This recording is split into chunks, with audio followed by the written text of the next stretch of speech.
I promised Tan that I'd make bread for dinner tonight, so I'm going to do it. It's been a long time since I've made bread on a boat, but I used to do it right out in the middle of nowhere in Papua New Guinea, and it was awesome. Now, the thing with bread is it's incredibly scientific, and you have to be incredibly careful about the exact quantities of what you use to make the bread. So you've got to measure everything extremely carefully. So to make a loaf of bread, you need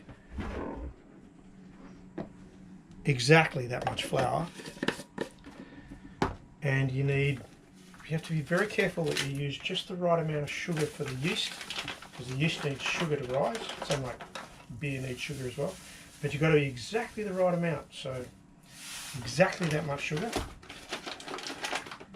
and you need a packet of yeast. Now this is the number one key. Make sure it's fresh. If it's not fresh yeast, it won't rise no matter what you do. And this is how complicated it is to make bread.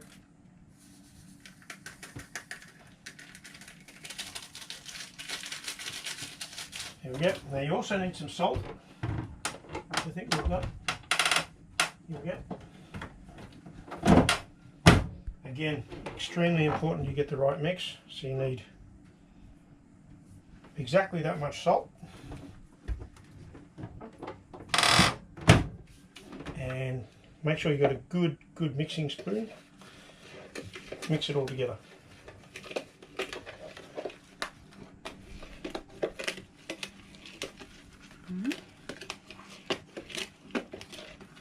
There you go. Now what we're going to do is just add the right amount of water. If you add too much, you can always add a little bit more flour as you're kneading it. It does take a while to make bread. It's not so much the like the mixing and the kneading as it is you've got to wait for it to rise. So, and of course if you don't wait for it to rise, it ends up being a heavier bread. But you can still do it. So if you don't feel like waiting, just crack on in. There we go. So I'm starting to look a bit elastic there, so that's about right. Get rid of that. I think I'm a little bit like Jamie Oliver on a boat, actually. I probably should make a cooking show. And that and that.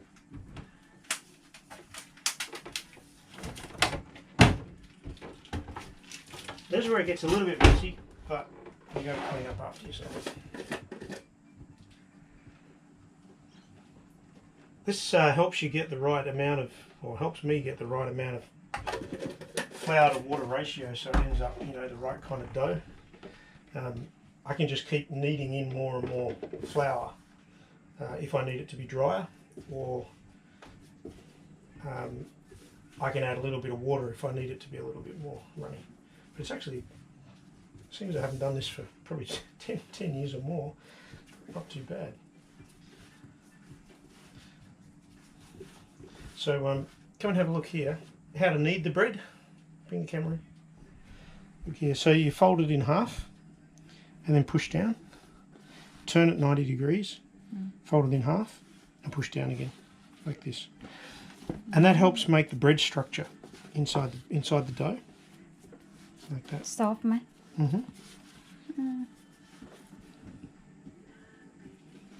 So you want it to be kind of elastic. And as I'm feeling that it's sticking to my hands a little bit, it just means that it's just a little bit too wet. So I'm rolling it around and making sure I pick up more flour as I knead it.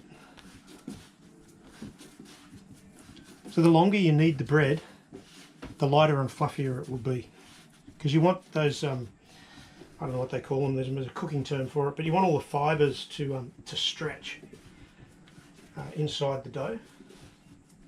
So you could spend 10 minutes doing this and you'd end up with really light, yummy bread. But I'm not going to do that because I'm too lazy. But I'm going to do it for a little while until I sort of get a smoother kind of dough.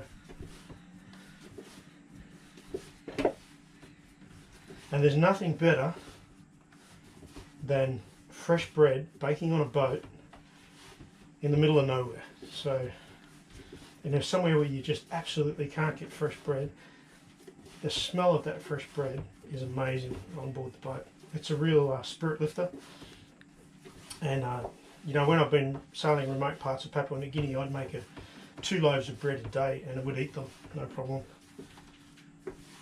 And it's easy to carry flour and yeast and sugar, so it's not difficult. There we go.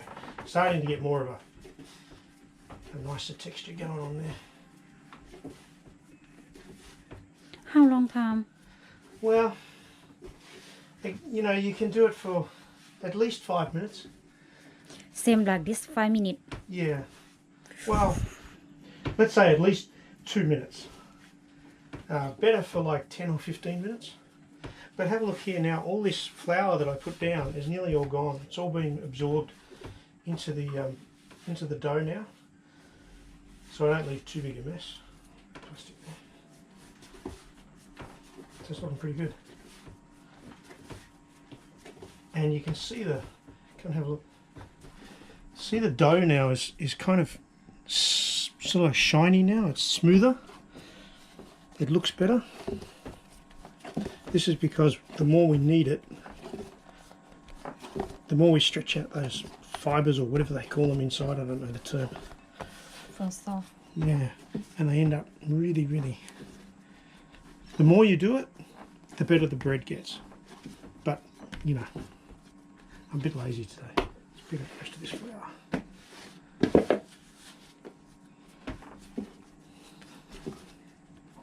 Soon. Yeah, soon, yeah. So we need to rise twice. It's important. So we start with, do it once. So just wash this.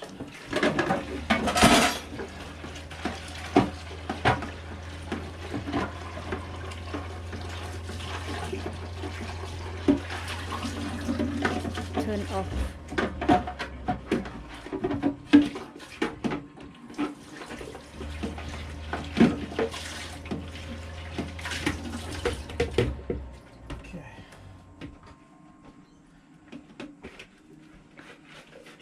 If I'd left any flour in that plastic container, as the dough rose, it would stick to the outside, and we don't want that to happen.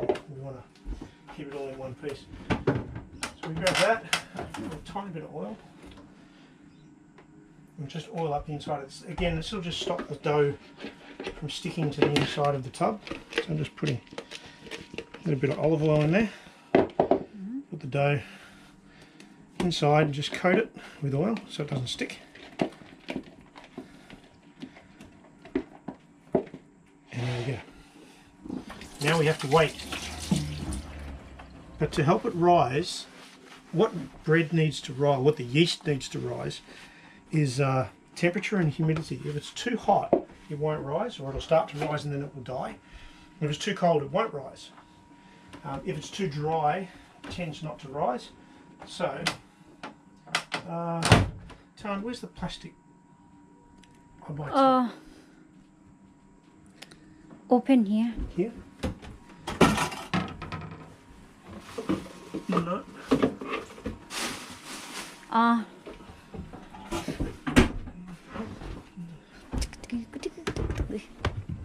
Yes.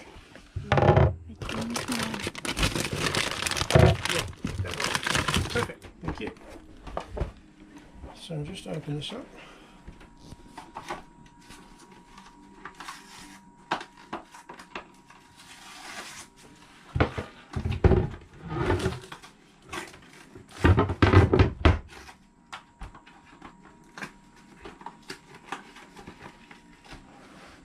Alright, so the trick here is to cover it. You can do it with a tea towel, or anything at all really, but I like to use just a little bit of cling wrap. And that just keeps the humidity inside the bowl. So look how big it is now. We want that to double in size. And if we give it about an hour, 45 minutes to 1 hour, it'll double in size, especially at the moment because it's humid and warm here in Sydney. So now we play the waiting game. So that's about an hour. Come and have a look now. There's our bread, our dough. That's at least twice double in size now. Yeah, so that was really quite quick because of the warmth and the humidity, I think.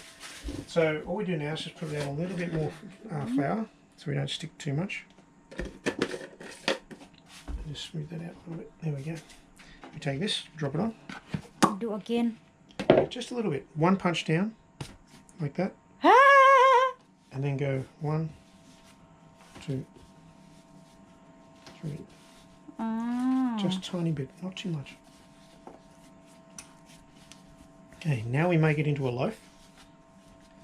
Shape of a loaf, like this. Just gently, not too much.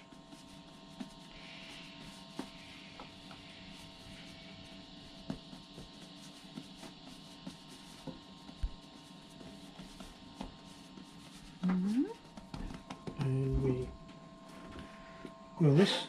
Now this bread baking tin has been to Papua New Guinea with me on my old boat at least half a dozen times. This one, 6 times. So this one has baked a lot of bread in a lot of crazy places. Yeah. I once used a loaf of bread baked out of this tin to save my ass in a remote part of Papua New Guinea by using the bread to placate a village chief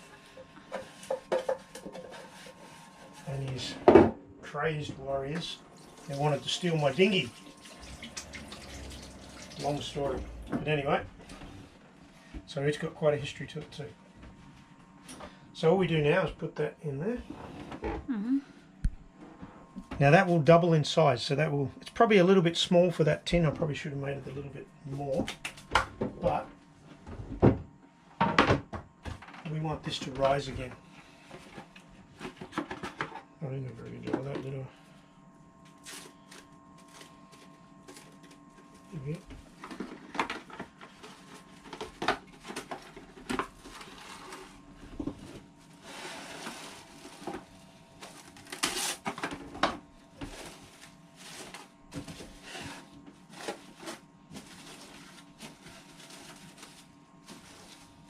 Lucky we're not hungry. Yeah, I'm hungry. Alright, so we just put that there. And we wait. Wait again. Yep, about another 30 minutes to an hour depending. We'll just see how it rises and what it looks like. But it might be another hour. And then we bake it. So we've got to wait another like 20 minutes after that. So bread takes a while to make. It just doesn't take a lot of effort. It just takes time. You've got to want to do it, and you've got to do it early. But when you're cruising out in the middle of nowhere in your boat, one thing you do usually have is plenty of time. So if you just plan it, you should have time to make your own bread. It's that easy. One of the tricks I found too is to really find these really good bread tins. They're not easy to find. The ones you buy in the supermarkets are usually crap. Paper. Oh, sorry, there you go. I should have known better. Yes, anyway, the take the time to find a good bread tin. The ones, yeah, the really thin ones are usually pretty crap. You want a nice, thick, heavy one that's made really well. So even if you need to go to a commercial kitchen supplies place to get one, I recommend it. That's it. Now we just wait again.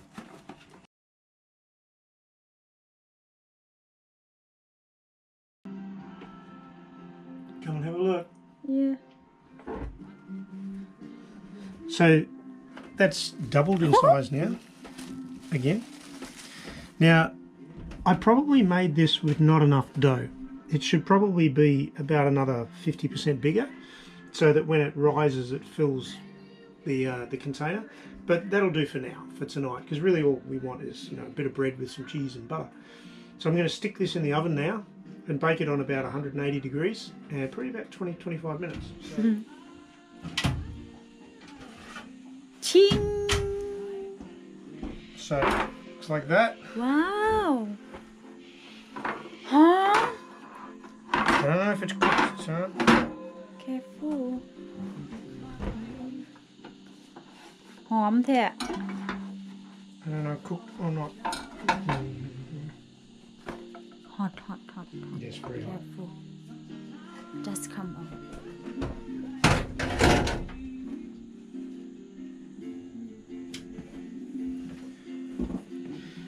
So there you go, 25 minutes in the oven and a perfectly baked loaf of bread. So we're going to cut that up, put some cheese and butter on it, and that'll be dinner tonight. Where do we cut it?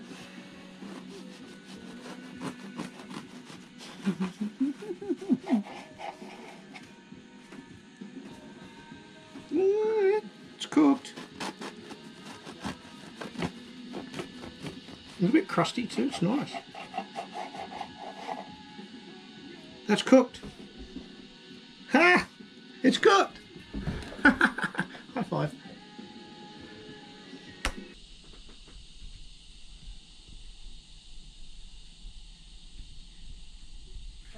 My darling, not too bad, huh? No.